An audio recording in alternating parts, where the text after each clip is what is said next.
The thing about family gatherings is that everyone has their assigned role. I'd learned mine early, the dreamer who never quite made it. The one who was always trying something, always working on a project, always just shy of actual success. My sister Vanessa had a different role. She was the golden child, the successful one, the daughter who made our parents proud. At 32, she was a regional sales director at a pharmaceutical company, pulling in $165,000 a year plus bonuses. She drove a leased BMW, lived in a nice condo downtown, and never missed an opportunity to remind everyone, especially me, about her achievements. I was 29 and according to family lore I did something with computers. That's how Mom explained it to her friends. Dad told his golf buddies I was still figuring things out. Vanessa told anyone who'd listen that I ran a little online business from my apartment. None of them were technically wrong. I did work from my apartment. I did run an online business. The part they missed was that my little online business was a cybersecurity firm with 847 employees across 9 countries, contracts with 34 Fortune 500 companies, an annual revenue that had just crossed $3.2 billion. But who was counting? Pass the stuffing, Marcus, Vanessa said to her husband, a cardiologist who never let anyone forget his title. She glanced at me with that particular smile she'd perfected over the years, the one that was technically pleasant but actually condescending. So, how's the website stuff going? It's going well, I said, accepting the mashed potatoes from my cousin Amy. Still working from home? Mom asked, her tone carefully neutral. She'd given up trying to understand what I did around the time I turned 25 and kept insisting I had business meetings that she couldn't quite picture. Most of the time, I travel occasionally. Travel where? Dad asked, cutting his turkey with precise movements. For what? Client meetings, industry conferences, team check-ins at our international offices. Vanessa laughed, that bright musical sound that set my teeth on edge. International offices. Listen to him. Marcus, doesn't that sound adorable? Like he's playing SimCity or something. Marcus chuckled dutifully. We all have to start somewhere. I've been running the company for 7 years, I said mildly. Not sure I'd call it starting. 7 years, Vanessa repeated, exchanging a look with our mother. And still working from your apartment. Maybe it's time to think about stability, little brother. Real career growth. Benefits. Retirement planning. Adult stuff. I have all of those things. Do you really, though? She leaned forward, her expression shifting into what she probably thought was sisterly concern. I'm worried about you. We all are. You're almost 30, living alone, working on this computer thing that none of us understand. When was the last time you had a real job? With a real company. Define real, I said. A company that people have heard of. A company with an office building. A company that does something tangible, not just internet stuff. I took a sip of water. The irony was delicious. Vanessa's pharmaceutical company had hired my firm 2 years ago to overhaul their entire cybersecurity infrastructure after a data breach exposed patient information. She'd been in the meetings where they discussed the contract. She just hadn't connected that contract to me because the company name, SecureNet Global, didn't sound like something her little brother would own. I like what I do, I said simply. That's wonderful, honey, Mom said, trying to smooth things over the way she always did. We just want to see you settled. Maybe with a girlfriend? Someone to share your life with. I've been seeing someone for 3 months. Her name is Dr. Sarah Chin. She's a computer science professor at Stanford. A professor? Dad perked up slightly. At least that was a title he recognized. That's impressive. She's brilliant, I agreed. Her research on quantum encryption is groundbreaking. Vanessa's phone buzzed on the table. She glanced at it and frowned. It's Richard. Your boss is calling you on Thanksgiving? Marcus asked. He probably just wants to wish me happy holidays, she said, but she stood up anyway, already moving toward the kitchen. Give me a minute. The table settled into comfortable conversation. Uncle Pete asked Dad about his golf game. Aunt Caroline discussed her plans for Christmas. Cousin Amy showed everyone pictures from her recent vacation to Hawaii. I ate my turkey and thought about the IPO. Going public had been my CFO's idea. We don't need the capital, Janet had said, reviewing the quarterly reports in my apartment. Sorry, my home office, that also served as command center for a multi-billion-dollar operation. But an IPO would give us leverage for acquisitions, stock options for employees, and market validation that would make client acquisition easier. She'd been right, of course. Janet was always right about the financial stuff.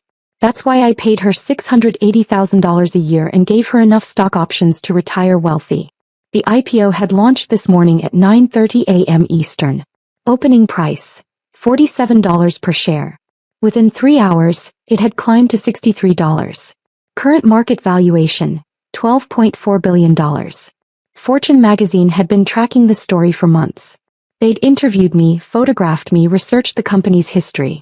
The cover story was supposed to publish next week, but they'd moved it up to coincide with the IPO announcement. The issue had hit newsstands at 2 p.m. It was now 2:47 p.m. Vanessa's voice drifted from the kitchen, muffled but rising in pitch. What do you mean it's Marcus's brother? I don't understand. Marcus looked up from his plate, frowning. Did she say my name? I think she said someone's brother. Aunt Caroline offered helpfully. Marcus. Vanessa's voice was shrill now. She appeared in the doorway, phone clutched in her hand, face pale. Marcus, what's your brother's name? Your half-brother, the one who lives in Seattle. Daniel. Why? Not Daniel. The other one.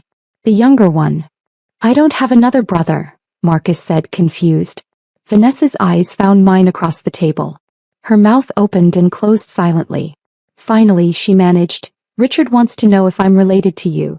That's a strange question, I said. We're siblings. He's met me. No, I mean. She looked down at her phone like it had betrayed her. He wants to know if I'm related to the you who just took SecureNet Global public this morning. The table went very quiet. The you who's on the cover of Fortune magazine, she continued, her voice getting smaller with each word. The you who's profiled as one of the most influential cybersecurity experts in the world. The you whose company is now valued at $12 billion. $12.4 billion last I checked, I said. But the market's volatile on IPO day. Could be higher now. Uncle Pete dropped his fork. It clattered against his plate with a sound that seemed very loud in the sudden silence. You own SecureNet? Vanessa whispered. Founded it, built it, took it public this morning. Yes. Mom's hand went to her chest. Jake, what are you talking about? SecureNet Global. The cybersecurity firm. We protect data infrastructure for major corporations, government agencies, and financial institutions worldwide. Current client list includes 34 Fortune 500 companies, 12 governments, and about 200 mid-size enterprises. We went public this morning at 9:30 a.m. The stock opened at $47 and is currently trading around $63. Dad's face had gone red. That's not possible. It's very possible. It happened about 4 hours ago. The Nasdaq opening bell was live-streamed if you want to watch the replay. I'm the one who rang it. You. Vanessa's phone was still in her hand, ringing again now. She ignored it. You rang the Nasdaq bell. Traditional for IPOs. Surprisingly heavy, actually. They give you a little hammer and there's a whole ceremony. Sarah came with me. We had breakfast afterward at this place near Times Square that makes excellent eggs Benedict. Sarah, Mom repeated faintly. Your girlfriend who's a Stanford professor. Dr. Chen, yes. She's been very supportive during the IPO process. Though she thinks I should have waited another year to maximize valuation. She might be right, but Janet, that's my CFO, made a compelling argument about market timing. Marcus had his phone out now, typing rapidly. His face went slack. Holy shit. Language, Aunt Caroline said automatically. No, seriously, holy shit. He turned his phone around. On the screen was the Fortune magazine cover. My face, professional and serious in a charcoal suit I'd bought specifically for the photo shoot, against a dark blue background. The headline read, The Invisible Billionaire, How Jake Morrison Built a $12 billion Cybersecurity Empire in Complete Silence. Invisible Billionaire, Dad read aloud. Jake, is this real? The magazine is real. The article is real. The IPO is real. The company is real. Which part are you questioning? Vanessa was scrolling frantically now, her face cycling through expressions I'd never seen before. You were on CNBC this morning. Bloomberg interviewed you. The Wall Street Journal has a feature article. Forbes has a video interview. She looked up, something close to panic in her eyes. Richard wants to know if you'd be willing to speak at our company's annual security summit. I'm usually booked for speaking engagements about 8 months in advance, I said. But have him email my assistant. Contact information is in the Fortune article. Your assistant, she repeated numbly. I have 4 actually. Executive assistant, technical assistant, communications coordinator, and someone who handles travel logistics. Plus the full executive team.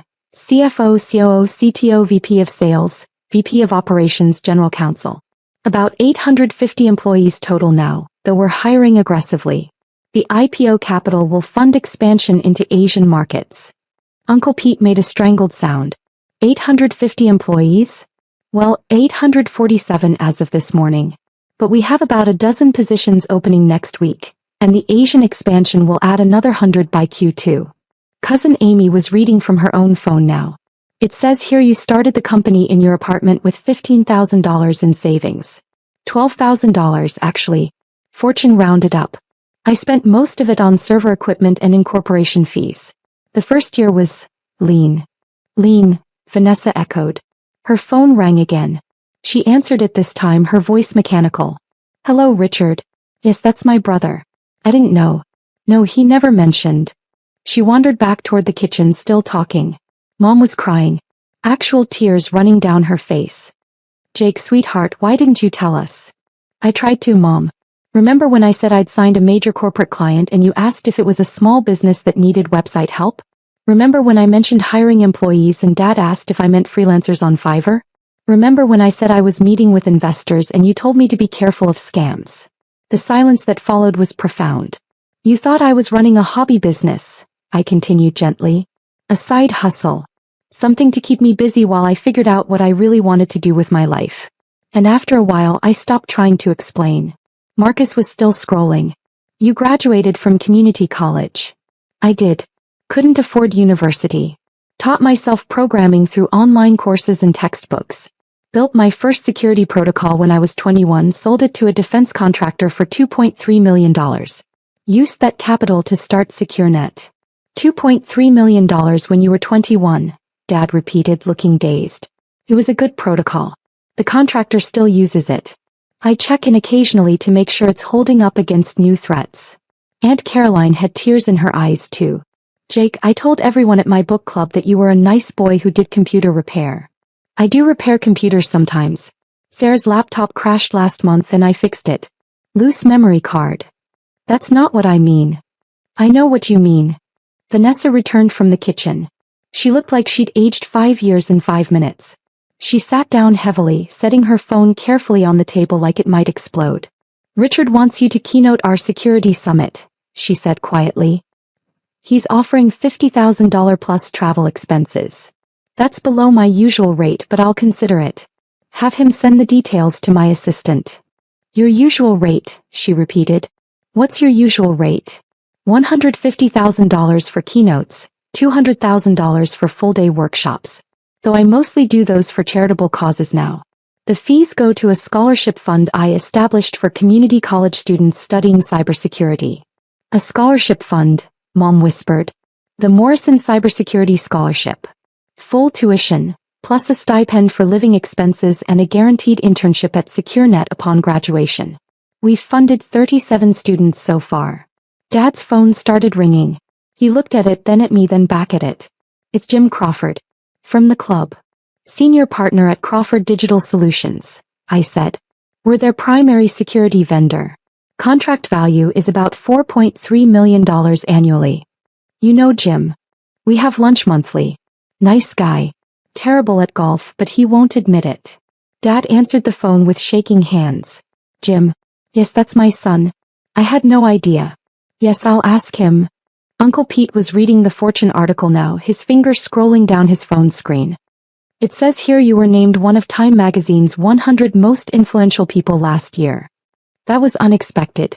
The ceremony was nice though. Met some interesting people. You met the Time 100 and didn't mention it? Aunt Caroline's voice climbed an octave. You didn't ask. Also, you were busy planning Amy's wedding. It didn't seem relevant. Amy made a small sound. My wedding was the same week as the Time 100? Week after. I flew back early to make it. Gave a toast, remember? You said it was sweet. I thought you flew back from a computer conference. The Time 100 ceremony is technically a conference. Very prestigious one, granted, but still people talking about work. Vanessa's phone rang again. And again. She ignored it, staring at me instead. Why? Why what? Why didn't you tell us? Really tell us? Not just mention it, but sit us down and explain that you'd built something massive.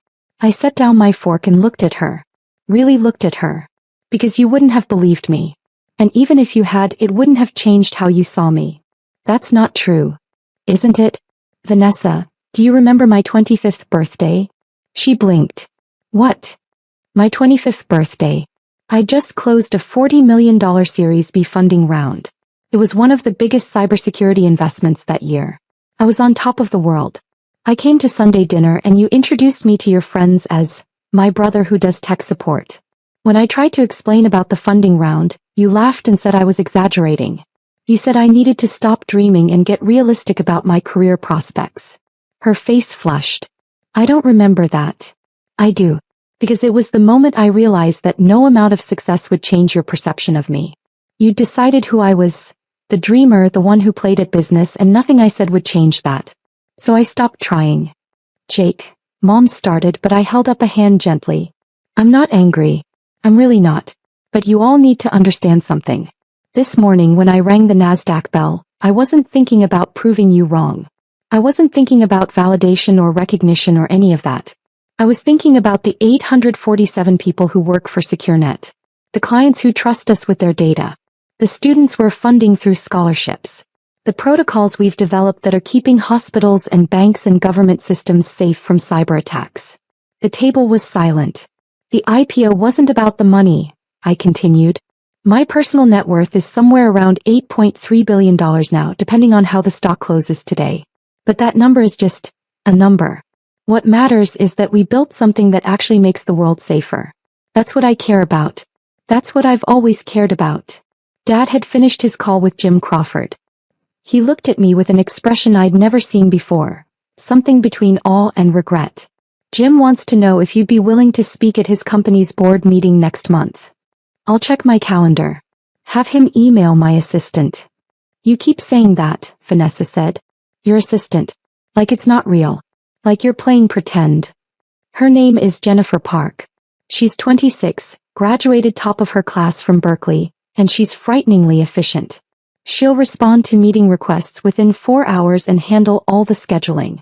I pay her $95,000 a year plus stock options that will probably make her a millionaire by the time she's 30. Marcus was still reading articles on his phone. It says here you turned down acquisition offers from Microsoft and Google. Multiple times. Microsoft's highest offer was $8.6 billion 3 years ago. Google went up to $9.2 billion last year.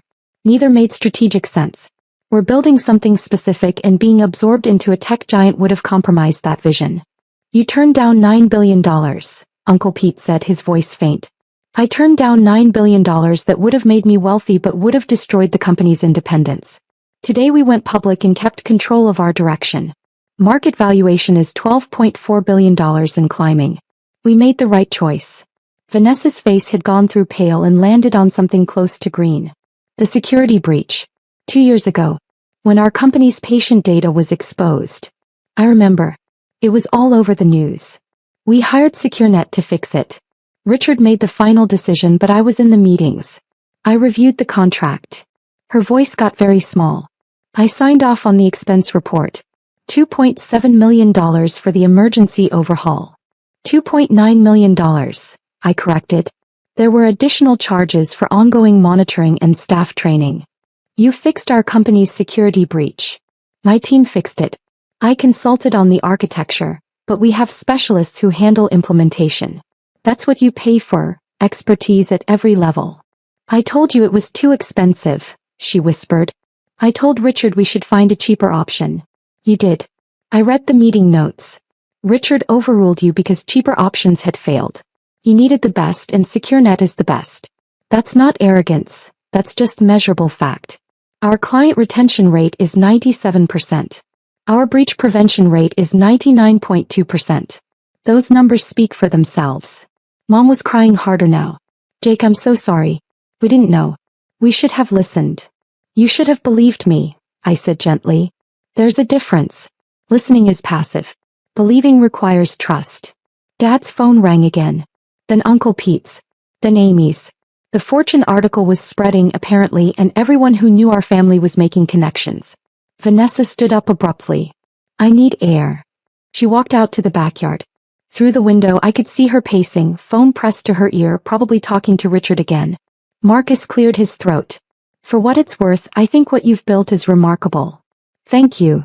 And I think my wife has been uncharitable in how she's talked about you. She's been who she is, I said. I don't hold it against her. Success makes people uncomfortable when they can't understand it. She understood her own success. Work hard, climb the corporate ladder, earn a good salary. She couldn't understand mine because it didn't fit that pattern. Still, he said. She should have been kinder. Probably. But kindness isn't something you can force. Either people choose it or they don't. My phone buzzed. A text from Janet. Stock closed at $67. Total valuation $13.1 billion. Champagne tomorrow. I texted back. Coffee is fine. See you at the office. Because that was the thing. Tomorrow morning I'd wake up at 6 a.m. like always. I'd make coffee in my apartment. My home office, my command center, my space that my family couldn't quite take seriously. I'd review overnight security reports from our international offices. I'd check in with the Tokyo team about their new client onboarding. I'd have a video call with the London office about the expansion plans. And then I'd go to our headquarters, a sleek building downtown that none of my family had ever visited, and I'd spend 10 hours working on the next challenge, the next protocol, the next problem that needed solving. Because that's what I did. That's who I was. Not the invisible billionaire from the Fortune cover. Not the family disappointment who finally proved himself. Just a guy who'd found a problem worth solving and had built something to solve it. Vanessa came back inside. Her eyes were red. She sat down without looking at anyone. Richard says the article is everywhere, she said quietly. Every major news outlet is covering the IPO story. They're calling you the most successful cybersecurity entrepreneur of your generation. That's generous. There are several people in the field doing equally important work. Richard wants to know. He paused, swallowed. He wants to know if I'd be willing to facilitate an introduction. A formal meeting between you and our C-suite. You mean he wants you to use your family connection to get access to me? She flinched. Yes. And how does that make you feel? Like I've been an idiot, she whispered. Like I spent years mocking you for building the exact thing my company now needs desperately. Not just your company, Marcus added, looking at his own phone. My hospital just sent an email to all staff. Apparently we're in talks with SecureNet about upgrading our patient data security. The medical board wants to meet with the visionary behind SecureNet's healthcare protocols. That would be Dr. Amanda Liu, I said. She heads our healthcare division. Former ER physician who got frustrated with hospital data vulnerabilities and switched careers. He's brilliant. Happy to facilitate an introduction if your board wants to meet her. They want to meet you. I'm not the healthcare expert. Amanda is. That's the point of building a strong team. You hire people who are better than you in their specific domains. Uncle Pete was still reading articles. It says you personally developed the encryption protocol that's now the industry standard for financial institutions. The Morrison protocol, yes. Though calling it industry standard is a bit premature. About 60% of major financial institutions use it or a variant. There's still room for improvement. 60%, he repeated. Of the entire financial industry. Of major institutions. Smaller banks and credit unions often can't afford implementation costs, which is why we're developing a scaled-down version that's more accessible. Should launch next quarter. You're making it cheaper so more people can use it? Amy asked. That's the point. Security shouldn't be a luxury good. Everyone deserves protection from cyber threats, not just organizations that can afford premium services. Mom had stopped crying and was just staring at me now like she was seeing me for the first time. When did you become this person? I've always been this person, Mom. You just couldn't see it because you were looking for something else. You wanted me to be like Vanessa, climbing a corporate ladder, earning a salary, fitting into a box you could understand. But I was never going to be that. I was always going to be the person who built something from nothing, who solved problems that other people couldn't see, who did things differently because the traditional path didn't make sense. We should have supported you, Dad said, his voice rough. You should have believed in me, I corrected. Support is nice, but belief is essential. You didn't believe I could build something meaningful because you couldn't imagine what that would look like outside of traditional success markers. Vanessa was crying silently now. I called it your little online business. You did. I told my friends you were playing at being an entrepreneur. You did. I introduced you to my colleagues as a tech support guy. Yes. Jake, I'm sorry. I'm so sorry. I looked at her for a long moment. I know you are. And I accept your apology. But Vanessa, you need to understand something. The apology doesn't erase the years of dismissal. It doesn't undo the times you made me feel small or the opportunities you had to support me and chose not to. What it does is acknowledge that you were wrong. That's important. That's a start. But it's just a start. What do I do now? She asked, her voice breaking. You move forward. You treat people, all people, not just successful ones, with respect and kindness. You question your assumptions. You listen when people tell you about their dreams instead of dismissing them. You become someone who builds others up instead of tearing them down. And us? Mom asked. What about us? I still love you, I said simply. All of you. That hasn't changed. But our relationships need to change. I need you to see me as I actually am, not as you want me to be or as you assumed I was. I need you to engage with my actual life, not the simplified version that fits your expectations. We want that, Dad said. We want to know you. Really know you. Then start by reading the Fortune article. Really reading it, not just looking at the headline and the valuation. Read about why I built this company. Read about the problems we're solving. Read about the philosophy behind our approach. Read about the team I've assembled and the culture we've created. Read about who I actually am, not who you thought I was. My phone buzzed again. Sarah, dinner at 7? I want to hear how Thanksgiving went. I smiled and texted back. It's been interesting. See you at 7. I'm bringing pie. You're leaving? Mom asked, seeing me check my phone. I have dinner plans with Sarah. We're celebrating the IPO properly. Quiet dinner, just the two of us. You rang the NASDAQ bell this morning and you're celebrating with a quiet dinner? Aunt Caroline sounded scandalized. I don't need a big party. I need good food and good company. Sarah provides both. Can we meet her? Mom asked. Properly, I mean. Not just in passing. If she wants to meet you, yes. But I'm not going to pressure her. She knows how you've treated me and she's protective. You'll have to earn her trust too. That landed heavily. The idea that they had to earn trust, that it wasn't automatically given, seemed to shift something in the room. I stood up, grabbed my jacket. Thank you for dinner. The turkey was excellent as always. Jake, Vanessa said. Can I call you? Actually call you, not just text. You've always been able to call me. You chose not to. I'll do better. I promise I'll do better. I hope you do, I said. And I meant it. I walked out to my car. A Tesla Model S that I'd bought 2 years ago because the technology impressed me, not because of the status symbol. My family had assumed it was leased, probably stretched my budget. They'd never asked. The drive back to the city took 40 minutes. I spent it on a hands-free call with Janet, reviewing the IPO numbers, discussing tomorrow's interviews, planning the next quarter's strategy. The Fortune article is performing incredibly well, she said. Over 5 million views already. The PR team says we should expect a significant uptick in client inquiries. Make sure we have capacity to handle them. I don't want response times to slip because we're overwhelmed. Already on it. I've authorized overtime for the sales team and put out a call for temp support staff. Good. What's the stock doing after hours? Holding steady at $67. Could climb higher tomorrow depending on market response. Let it climb. We've built something solid. The market's just catching up to what we've known for years. That we're the best in the business? That we solve real problems with real solutions. The rest is just numbers. I could hear her smile through the phone. Sometimes I forget you don't actually care about being a billionaire.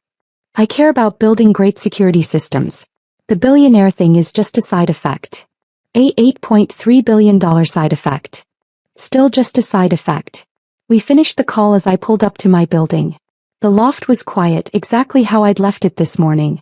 Banks of monitors on one wall, comfortable furniture, plants that Sarah insisted would improve the energy, bookshelves full of technical manuals and cybersecurity journals. This was my space. My real space. Where I'd built everything from nothing.